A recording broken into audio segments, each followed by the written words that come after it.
আজকে মুসলিম হয়েও আমাদের সামাজিকতাটা এমন হয়ে গেছে, এই ছোট্ট বয়সে ছোট্ট শিশু এই বাচ্চাকেও আমরা কি করি, সামাজিক বহু কুসংস্কারে জড়িত হওয়ার কারণে এই ছোট্ট বাচ্চাকে আল্লাহর সাথে শিরক মুক্ত না করে বরং এই ছোট্ট বাচ্চাকে আল্লাহর সাথে শিরক যুক্ত করে ফেলি আমরা। হয়তো শহরের মানুষ সে সময় সেই বিষয়গুলিকে কম গুরুত্ব দেয়, কিন্তু গ্রামগঞ্জের অনেকেই সেই কুসংস্কারগুলিকে এখনো কঠিনভাবে মেনে চলার চেষ্টা করে।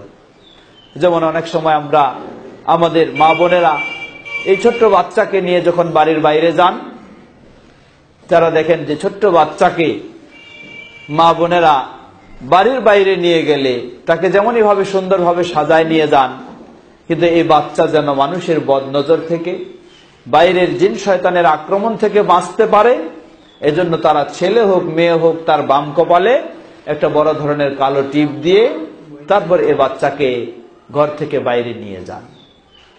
আপনি বাম কপালে কেন টিপ দিলেন? এটি কার আদর্শ? এটি কি মুহাম্মদ সাল্লাল্লাহু আলাইহি ওয়াসাল্লামের আদর্শ? এটি কি ইসলামের নিয়ম? না, এটি সেই প্রতিমা পূজারী হিন্দু সমাজের নিয়ম। কোনো সন্দেহ নেই, এটি কখনো ইসলামের নিয়ম নয়, এটি হচ্ছে সেই হিন্দু সমাজের নিয়ম।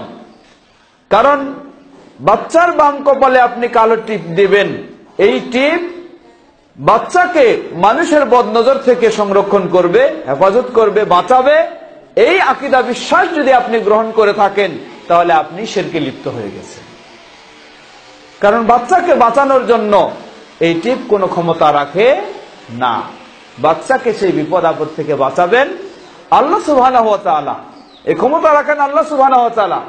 তাই ইসলামের নিয়ম হলো, আপনি যখন আপনার বাচ্চাকে নিয়ে বের হবেন কোনো প্রয়োজনে, আল্লাহ রাসূল সাল্লাল্লাহু আলাইহি ওয়াসাল্লাম বলেন, কোন মুসলিম ব্যক্তি যখন তার ঘর থেকে বের হয়, বের হওয়ার সময় কার নাম স্মরণ করবে? আল্লাহ সুবহানাহু ওয়া তাআলার নাম স্মরণ করবে। কার উপর ভরসা রাখবে? আল্লাহর উপর ভরসা রাখবে। বলবে বিসমিল্লাহ ওয়া তাওয়াক্কালতু আলাল্লাহ ওয়ালা হাওলা ওয়ালা কুওয়াতা ইল্লা বিল্লাহ। কোন ব্যক্তি যখন এই কথা বলে, এই দোয়া পড়ে, আল্লাহর নামে আল্লাহর উপর ভরসা করে তার ঘর থেকে বের হয়, ঘরের বাইরে যে জিন শয়তানেরা অপেক্ষা করছিল আক্রমণ করার জন্য, এই দোয়া শোনার সাথে সাথে সেই জিন শয়তানরা একে অপরকে বলা শুরু করে দেয় যে তোমরা কার জন্য অপেক্ষা করছো? ওয়াকাদ হুদিয়া ওয়া কুফিয়া ওয়া উকিয়া, তোমরা যার জন্য অপেক্ষা করছো সে তো সঠিক পথে প্রদর্শিত হয়ে গেছে। আল্লাহ সুবহানাহু ওয়া তাআলা তাকে তোমাদের বিপদ থেকে নিরাপদ করে ফেলেছেন। বলুন সুবহানাল্লাহ।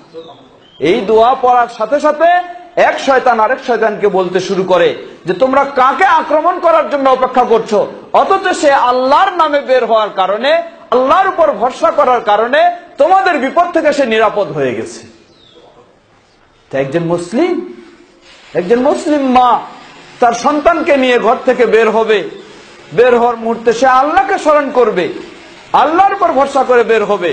তা না হয়ে আজকে আমাদের সামাজিকতা, অমুসলিমদের সেই চর্চা অনুযায়ী আমরা আমাদের ছোট বাচ্চার কপালে এই ধরনের কালো টিপ দিয়ে আমরা বের করতে চাই। এটি একটি সম্পূর্ণ শিরকি চিন্তা। ঠিক অনুরূপভাবে আরো বিভিন্ন মসজিদের ইমাম সাহেবদের কাছেও অনেকে দুর্বল হয়ে যায়। আর ইমাম সাহেবরাও তো মাশাআল্লাহ একেবারে এক গাদি তাবিজ বাঁধে আপনাকে দিয়ে দেয়, যেন এই ছোট্ট বাচ্চা ছোট থেকে কি হয়, সে সবকিছু থেকে নিরাপদে চলে। তাই কত রকমের তাবিজ কবজ সবকিছু তার গলায় ঝুলায় দেয়। এটিও এক প্রকার শিরক, এটিও নিষিদ্ধ।